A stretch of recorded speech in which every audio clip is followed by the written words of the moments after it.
Dans ce tutoriel, nous allons d'abord supprimer les lignes qui sont nulles. Pour cela, on va aller sur l'onglet Accueil, on va faire supprimer les lignes et supprimer les lignes qui sont vides. Si elles sont complètement vides, elles vont ne plus apparaître. Et ici, nous avons une étape qui s'appelle ligne vide supprimée.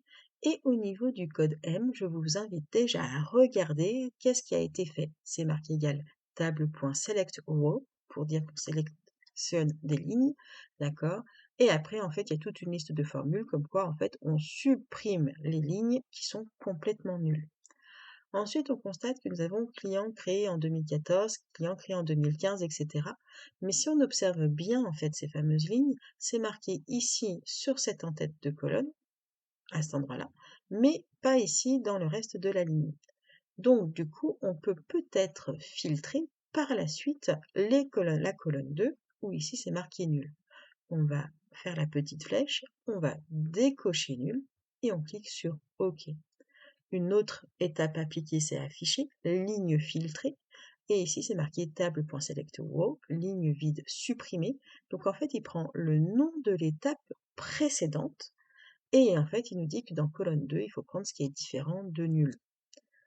Maintenant, nous n'avons plus ces fameux clients créés en. Si vous souhaitez voir comment c'était avant, il suffit de recliquer sur l'étape précédente, tout simplement, client créé en. On revient bien sur la dernière étape et on va continuer le nettoyage. On constate que nous avons plusieurs fois le mot civilité. Par exemple, si on refait l'onglet affichage profil de colonne avec la colonne sélectionnée ici, on voit que civilité apparaît 12 fois. Nous allons du coup faire en sorte de ne plus avoir ces lignes qui apparaissent et il faut bien sûr se projeter dans l'avenir. On risque d'avoir des extractions pour avoir les fichiers clients créés en 2026.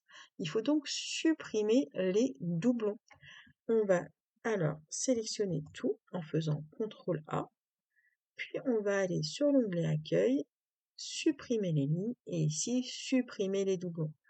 De ce fait, s'il y a exactement les mêmes infos sur la totalité de la ligne et sur plusieurs lignes différentes, eh bien, nous n'aurons plus qu'une seule ligne. Supprimer les doublons. Ainsi, nous ne gardons plus que la première ligne qui va devenir la ligne des en-têtes. Au niveau de la suppression des doublons, si on regarde, nous avons ici l'étape appliquée doublon supprimé avec le code M, table distincte ligne filtrée, donc le nom de l'étape précédente. Maintenant, on veut promouvoir la ligne numéro 1 qui contient nos en-têtes de colonne. On est sur l'onglet Accueil, utiliser la première ligne pour les en-têtes. La première ligne des en-têtes, maintenant, c'est devenu civilité nom prénom. Deux étapes se sont créées, une étape qui s'appelle en-tête promu 1 et une deuxième étape, 1 parce que nous avons une première fois en-tête promu ici, et une deuxième étape type modifié 1, alors parce qu'on a une deuxième fois à cet endroit-là. Type modifié 1, tout simplement parce qu'en fait, notre Power Query a attribué un type de données en fonction de ce qu'il a vu comme données en dessous.